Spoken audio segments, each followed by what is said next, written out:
ಜ್ಯೋತಿಯು ವಿದ್ಯಾರಣ್ಯರು ಅನುಗ್ರಹವಾಗಿರ್ತಕ್ಕಂತಹ ಭೂಮಿ ಇದು. ಹಕ್ಕ ಬುಕ್ಕರು ಹರುಷದ ಮಳೆಯನ್ನು ಸುರಿಸಿದಂತಹ ಪಾವನ ಮಣ್ಣಿದು, ಹಂಪೆ ಇದು ಅಂತ ಹೇಳ್ತಾ ವಿದ್ಯಾರಣ್ಯರು ಈ ಒಂದು ವಿಜಯನಗರ ಸಾಮ್ರಾಜ್ಯವನ್ನ ಸ್ಥಾಪನೆ ಮಾಡಿರ್ತಕ್ಕಂತಹ ಪಾವನ ಭೂಮಿ, ಪುಣ್ಯ ಭೂಮಿ ಈ ನಮ್ಮ ವಿಜಯನಗರ ಸಾಮ್ರಾಜ್ಯ. ವಿದ್ಯಾರಣ್ಯರ ಬಗ್ಗೆ ವರಕವಿ ಆದಂತಹ ಡಿ.ವಿ. ಗುಂಡಪ್ಪನವರು ಅದ್ಭುತವಾದ ಪದ್ಯಗಳನ್ನು ರಚನೆ ಮಾಡಿದ್ದಾರೆ. ಮೊದಲಿಗೆ ಈಶ್ವರನ ಪ್ರಾರ್ಥನೆಯೊಂದಿಗೆ ಕಾರ್ಯಕ್ರಮವನ್ನು ನಾವು ಪ್ರಾರಂಭ ಮಾಡ್ತಾ ಇದ್ದೇವೆ.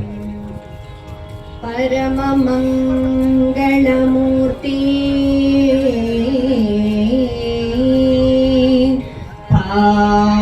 ಪಾವನ ಚರಿತ ಪರಮಾನಂದಮಯ ಪುರಹರ ಪುರಂದರ ಪೂಜಿತಾಂಗ್ರಿ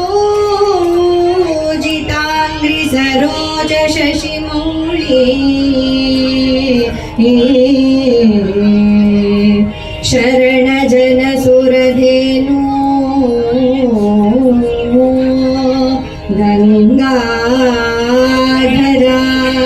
ಗಜಾಸುರಮಥನ ಗೌರೀವರ ತ್ರಿಯಂಬಕನೊಲಿದು ಗೌರೀವರ ತ್ರಿಯಂಬಕನೊಲಿದು ಸಲಹುಗೆ ಸಕಲ ಸಜ್ಜನರ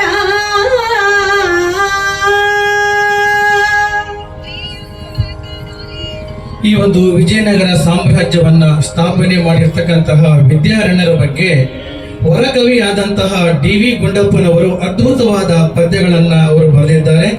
ವಿದ್ಯಾರಣ್ಯರನ್ನ ಹೇಗೆ ಹೊಗಳಿ ಈ ಒಂದು ಪದ್ಯಗಳನ್ನ ಬರೆದಿದ್ದಾರೆ ಎಂಬುದನ್ನ ಇವತ್ತಿನ 2026ರ ಹಂಪಿ ಉತ್ಸವದಲ್ಲಿ ನಾವು ಪ್ರಸ್ತುತಪಡಿಸಲಿದ್ದೇವೆ. ಈ ಒಂದು ಕಾರ್ಯಕ್ರಮ ನೀಡಲು ಅವಕಾಶ ಮಾಡಿಕೊಟ್ಟಿರ್ತಕ್ಕಂತಹ ಎಲ್ಲಾ ಪದಾಧಿಕಾರಿಗಳಿಗೂ ಮತ್ತು ಕನ್ನಡ ಮತ್ತು ಸಂಸ್ಕೃತಿ ಇಲಾಖೆಯ ಎಲ್ಲಾ ಸದಸ್ಯರಿಗೂ ವಂದನೆಗಳನ್ನು ಸಲ್ಲಿಸುತ್ತಾ ಗಮಕ ಕಾರ್ಯಕ್ರಮವನ್ನು ಪ್ರಾರಂಭ ಮಾಡ್ತಾ ಇದ್ದೇವೆ. ಸೊ ಗಮಕವನ್ನು ಹೇಳ್ತಾ ಇದ್ದಾರೆ ವಿಜಯನಗರ ಜಿಲ್ಲೆಯ ಗಮಕ ಕಲಾ ಪರಿಷತ್ತಿನ ಅಧ್ಯಕ್ಷರಾದ ಶ್ರೀಮತಿ ಪಲ್ಲವಿ ಭಟ್ ಅವರು.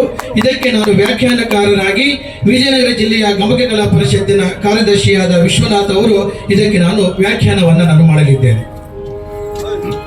ಶ್ರೀ ವೇದ ವ್ಯಾಸ ಯೋಗಿ ಪ್ರಕಟಿತ ವಿಲಸದ್ಧರ್ಮ ಸಂತ್ರಾಣ ಸಕ್ತ ಪ್ರಾವೀಣ್ಯಂ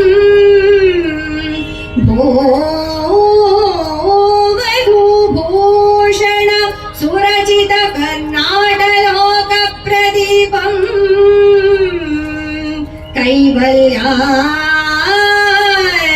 ಕೈವಲ್ಯಾನಂದಲೋಲಂ ನಿಜ ಜನಪದ ಸೌಭಾಗ್ಯ ಸಂಧಾನಶೀಲಂ ಶ್ರೀ ವಿದ್ಯಾರಣ್ಯ ಯೋಗೀಶ್ವರ ನಮಿತ ಶ್ರೀ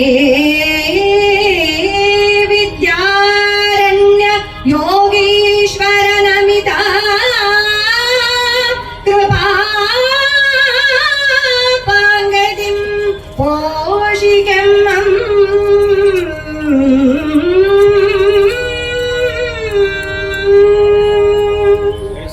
ಶ್ರೀ ವೇದವ್ಯಾಸ ಯೋಗಿ ಪ್ರಕಟಿತ ವಿಲಸತ್ತರ್ಮ ಸಂತ್ರಾಣ ಸಕ್ತ ಪ್ರಾವೀಣ್ಯ. ಇಲ್ಲಿ ವರಕವಿಯಾದಂತಹ ಡಿ.ವಿ.ಜಿ. ಅವರು ಆರಂಭವನ್ನ ವೇದವ್ಯಾಸ ಯೋಗಿ ಪ್ರಕಟಿತ ಅಂತ ಅವರು ಶುರು ಮಾಡ್ತಾರೆ. ನಿಮಗೆಲ್ಲರಿಗೂ ಗೊತ್ತಿರುವ ಹಾಗೆ ವೇದವ್ಯಾಸರು ನಮ್ಮ ಜ್ಞಾನ ಪರಂಪರೆಗೆ ಅಧಿಷ್ಠಾನನೆ ಅಂತ ಹೇಳಬಹುದು. ವೇದಗಳನ್ನ ವಿಭಾಗ ಮಾಡಿದ್ದಕ್ಕೆ ಅವರಿಗೆ ವೇದವ್ಯಾಸರು ಅಂತ ಹೆಸರು ಬಂತು. ಬ್ರಹ್ಮಸೂತ್ರಗಳನ್ನು ಬರೆದರು, ಅಷ್ಟಾದಶ ಪುರಾಣಗಳನ್ನು ಬರೆದರು ಮತ್ತು ಮುಖ್ಯವಾಗಿ ಪಂಚಮ ವೇದ ಎನಿಸಿದ ಮಹಾಭಾರತವನ್ನ ಬರೆದವರು ವೇದವ್ಯಾಸರು.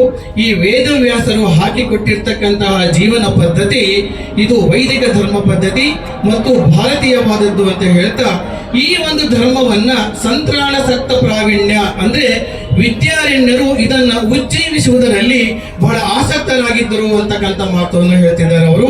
ಆ ವಿದ್ಯಾರಣ್ಯರಿಗೆ ಒಂದು ವೈದಿಕ ಧರ್ಮವನ್ನ, ಸನಾತನ ಧರ್ಮವನ್ನ ಹೆಚ್ಚಿಸುವಂತಹ ನೈಪುಣ್ಯತೆ, ವಿದ್ಯೆಯ ಬಲ, ಜ್ಞಾನದ ಜ್ಯೋತಿ ಮತ್ತು ಜ್ಞಾನದ ಬಲ ಹೊಂದಿದ್ದರು ವಿದ್ಯಾರಣ್ಯರು ಅಂತ ಮಾತನ್ನು ಹೇಳ್ತಾರೆ.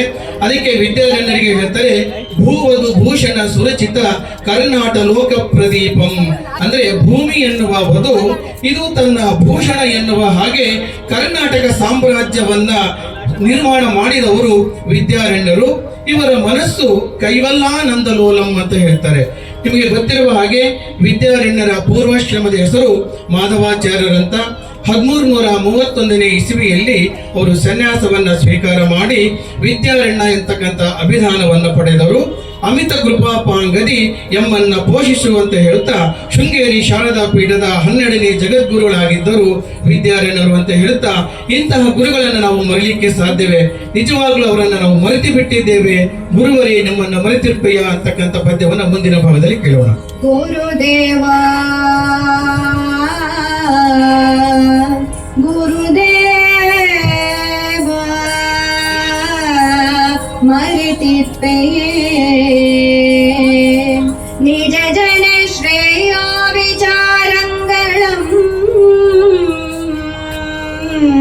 ಮರೆತಾಂ ಇಪ್ಪೆವು ನಿನ್ನನು ಎಂಬ ಮುಳಿಸೇ ನಿನ್ನಂದರ ಪ್ರೇಮಿಗಳು ತೊರೆಯಲ್ಗೆ ಹಕ್ಕುಮೇ ಜನ್ಮಭೂಮಿಯನ್ ಅಮೇಯೋಜಸ್ವಿನಿ ನೀನಾವಗಂ ಚರಣಾಲಂಬವ ನಿನ್ನವರ್ಗೆ ಕೊಡು ವಿದ್ಯಾರಣ್ಯ ಕಾರುಣ್ಯದಿಂ ಚರಣಾಲಂಬವ ಕೊಡು.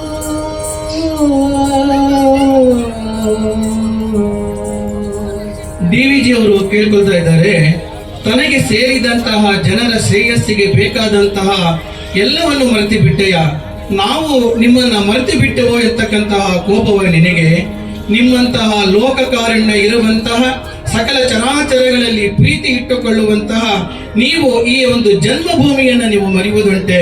ಇದನ್ನು ಅಳೆಯಲಿಕ್ಕೆ ಸಾಧ್ಯ ಇಲ್ಲ. ಓಜಸ್ವಿ ನೀನು, ಯಾವಾಗಲೂ ನಿನ್ನವರಿಗೆ ನಿನ್ನ ಚರಣದ ಅವಲಂಬನೆಯನ್ನ, ಆಶ್ರಯವನ್ನ ಮತ್ತು ನಿನ್ನ ಸಹಾಯವನ್ನ ಯಾವಾಗಲೂ ನೀನು ಕರುಣೆಯಿಂದ ಕೊಡ್ತಾ ಇದ್ದಿ ಅಂತ ಹೇಳ್ತಾ ಇದ್ದಾರೆ ಇಲ್ಲಿ ಡಿ.ವಿ.ಜಿ ಅವರು. ನೋಡಿ, ಡಿ.ವಿ.ಜಿ ಅವರು ವಿದ್ಯಾರಣ್ಯರ ಕಾಲದಲ್ಲಿ ಇದ್ದಿಲ್ಲ, ಆದ್ರೂ ಕೂಡ ಅನನ್ಯ ಭಕ್ತಿ ವಿದ್ಯಾರಣ್ಯರ ಮೇಲೆ ಇತ್ತು, ಅವರ ಪ್ರೇರಣೆಯೇ ಅವರ ಮೇಲೆ ಇತ್ತು. ಅವರ ಅಂಶಗಳನ್ನ ಡಿ.ವಿ.ಜಿ ಅವರು ತಮ್ಮ ಜೀವನದಲ್ಲಿ ಅಡಕ ಮಾಡಿಕೊಂಡಿದ್ದರು ಅಂತ ಹೇಳ್ತಾರೆ. ಯಾವಾಗ ನಮ್ಮ ಸನಾತನ ಧರ್ಮಕ್ಕೆ ಸಂಕಟಗಳು ಬಂದಾಗ ವಿದ್ಯಾರಣ್ಯರೇ ಎಲ್ಲರ ಮನಸ್ಸಿನಲ್ಲಿ ಪ್ರೇರೇಪಣೆಯನ್ನ ಕೊಡಬೇಕು, ಅದನ್ನು ಮೀರಿ ಮುನ್ನಡೆಯಬೇಕು ಅಂತ ಹೇಳ್ತಾ ಆಗಿನ ಕಾಲದಲ್ಲಿ ವಿದ್ಯಾರಣ್ಯರು ಮಾಡಿರ್ತಕ್ಕಂಥ ಕೆಲಸಗಳನ್ನು ನಾವು ನೆನಪು ಮಾಡಿಕೊಳ್ಳಬೇಕು ಅಂತಕ್ಕಂಥ ಮಾತನ್ನ ಡಿ.ವಿ.ಜಿ ಅವರು ಹೇಳ್ತಾರೆ. ನೋಡಿ, ಮುಂದಿನ ಪದ್ಯದಲ್ಲಿ ವಿದ್ಯಾರಣ್ಯರು ವಿಜಯನಗರ ಸಾಮ್ರಾಜ್ಯವನ್ನ ಸ್ಥಾಪನೆ ಮಾಡುವಾಗ ಯಾವ ಯಾವ ಧರ್ಮದವರನ್ನ, ಯಾವ ಗುರುಗಳನ್ನ ಒಟ್ಟಾಗಿ ಸೇರಿಸಿಕೊಂಡು ವಿಜಯನಗರ ಸಾಮ್ರಾಜ್ಯವನ್ನ ಸ್ಥಾಪಿಸಲು ಅಂತಕ್ಕಂಥದ್ದನ್ನು ಮುಂದಿನ ಪದ್ಯದಲ್ಲಿ ಕೇಳೋಣ. ಗುರು ವಿದ್ಯಾತೀರ್ಥ ಪಾದ ಬೋಧನುತ ಚರಿತ ವೆಂಕಟಾರ್ಯ ಮಗುಳ್ಡಾ ಪರಮಾರ್ಹತ್ ಪೂಜಕ ಮೇನ್ ಪರಶಿವ ಭಜಕ ಮತ್ತಮಕ್ಷೋಭ್ಯ ತೀರ್ಥ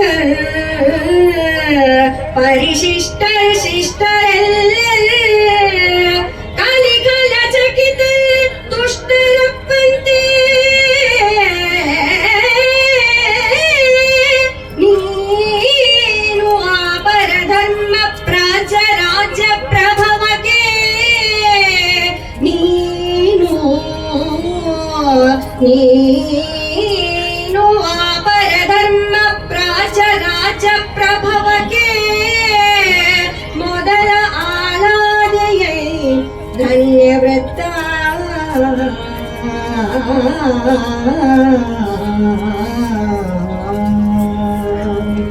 ವಿದ್ಯಾರಣ್ಯರು ಹೇಗೆ ಒಂದು ವಿಜಯನಗರ ಸಾಮ್ರಾಜ್ಯವನ್ನ ನಿರ್ಮಾಣ ಮಾಡುವಾಗ ಅನೇಕರನ್ನು ಒಗ್ಗೂಡಿಸಿಕೊಂಡು ಒಂದು ಮಾದರಿ ರಾಜ್ಯವನ್ನಾಗಿ ಅವರು ಮಾಡಿದ್ದರು. ಮೊದಲಿಗೆ ವಿದ್ಯಾರಣ್ಯರು ತಮ್ಮ ಗುರುಗಳಾದಂತಹ ಗುರು ವಿದ್ಯಾತೀರ್ಥರನ್ನ ನೆನೆಸ್ತಾರೆ. ನೋಡಿ, ವಿದ್ಯಾತೀರ್ಥರು ವಿದ್ಯಾರಣ್ಯರ ಗುರುಗಳು. ವಿದ್ಯಾತೀರ್ಥರಿಗೆ ಇಬ್ಬರು ಶಿಷ್ಯಂದರು, ವಿದ್ಯಾರಣ್ಯರು ಮತ್ತು ಭಾರತೀ ತೀರ್ಥರು. ಅವರ ಪ್ರೇರಣೆಯಿಂದಲೇ ಎಲ್ಲರನ್ನ ಒಗ್ಗೂಡಿಸಿಕೊಂಡು ವಿದ್ಯಾರಣ್ಯರು ವಿಜಯನಗರ ಸಾಮ್ರಾಜ್ಯವನ್ನ ಸ್ಥಾಪನೆ ಮಾಡಿದರು. ಅವರ ಕಾಲದಲ್ಲಿ ಜೈನ ಧರ್ಮದವರು ಇದ್ರು, ಶ್ರೀ ವೈಷ್ಣವರು ಇದ್ರು, ಮಾಧವರು ಇದ್ರು, ವೀರಶೈವರು ಇದ್ರು, ವೆಂಕಟಾಚಾರ್ಯ ಅಂದ್ರೆ ರಾಮಾನುಜಾಚಾರ್ಯರು ಸಹ ಇದ್ರು. ನೋಡಿ, ರಾಮಾನುಜಾಚಾರ್ಯರ ಪೂರ್ವಾಶ್ರಮದ ಹೆಸರು ವೆಂಕಟಾಚಾರ್ಯರಂತ. ಅಕ್ಷೋಭ್ಯ ತೀರ್ಥರು ಇದ್ರು, ತಾತಾಚಾರ್ಯರು ಇದ್ರು. ಇವರೆಲ್ಲರನ್ನ ಒಗ್ಗೂಡಿಸಿಕೊಂಡು ವಿದ್ಯಾರಣ್ಯರು ವಿಜಯನಗರ ಸಾಮ್ರಾಜ್ಯವನ್ನ ಸ್ಥಾಪನೆ ಮಾಡಿದರು. ಈ ವಿಜಯನಗರ ಸಾಮ್ರಾಜ್ಯ ಹುಟ್ಟಿದ್ದು ಪರಮತ ದ್ವೇಷಕ್ಕಲ್ಲ, ಯಾರನ್ನ ದೇಶದ ಬಾರದು ಅಂತ ಇತ್ತು. ನೋಡಿ, ವಿಜಯನಗರ ಕಾಲದಲ್ಲಿ ಪ್ರತಿಯೊಂದು ಮತವನ್ನ ಪುರಸ್ಕರಿಸಬೇಕು, ಅದನ್ನ ಬೇರ್ಪಡಿಸಬಾರದು ಎಂದು ಜೊತೆಗೆ ತೆಗೆದುಕೊಂಡು ಹೋಗಿ ವಿದ್ಯಾರಣ್ಯರು ಈ ಒಂದು ವಿಜಯನಗರ ಸಾಮ್ರಾಜ್ಯವನ್ನ ಸ್ಥಾಪನೆ ಮಾಡಿದರು ಅಂತ ಮಾತನ್ನ ಡಿ.ವಿ.ಜಿ. ಅವರು ಹೇಳ್ತಾರೆ.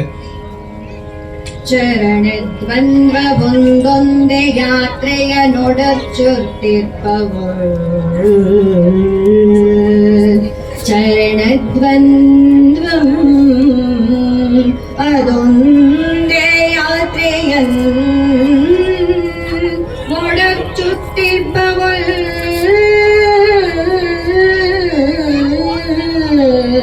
ರಾಜനും ഗുരുവും മൈത്രിയനാതു,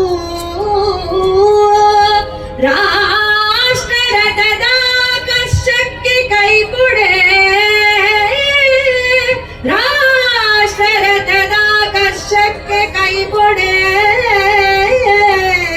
മുമ്പന്താനരുനെത്തും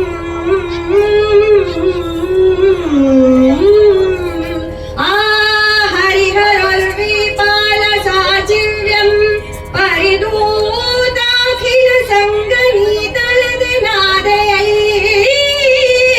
ಪರಿದೂತಾಖಿಲ ಸಂಗಮೀತಲದೆ ನಾದಯೈ, ಲೋಕಕಾರುಣ್ಯದಿಂ ಗುರುದೇವ ಲೋಕಕಾರುಣ್ಯದಿಂ.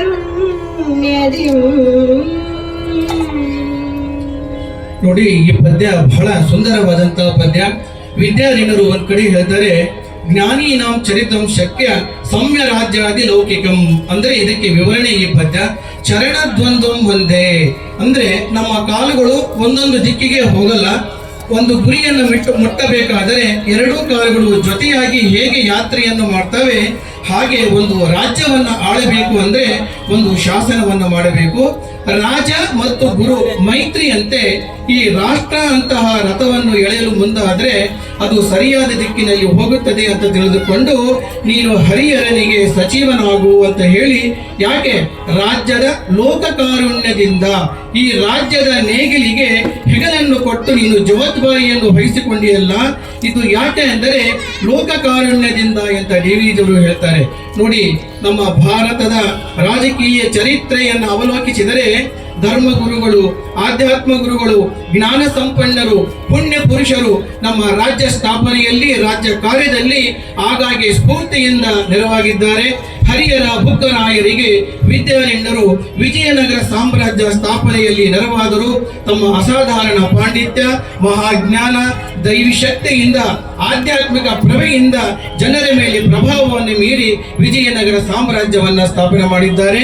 ಈ ಒಂದು ವಿಜಯನಗರ ಸಾಮ್ರಾಜ್ಯ ಸ್ಥಾಪನೆ ಮಾಡುವ ಸಂದರ್ಭದಲ್ಲಿ ಒಂದು ನಾಯಿಯನ್ನ ಮೊಲ ಅಟ್ಟಾಡಿಸಿಕೊಂಡು ಹೋಗ್ತಕ್ಕಂತಹ ರೀತಿಯನ್ನು ನೋಡಿ ಇದು ಗಂಡು ಮೆಟ್ಟಿದ ನಾಡು ಅಂತ ಅಂದು ನಮ್ಮ ವಿಜಯನಗರ ಸಾಮ್ರಾಜ್ಯವನ್ನ ವಿದ್ಯಾರಣ್ಯರು ಸ್ಥಾಪನೆಯನ್ನು ಮಾಡಿದ್ದಾರೆ.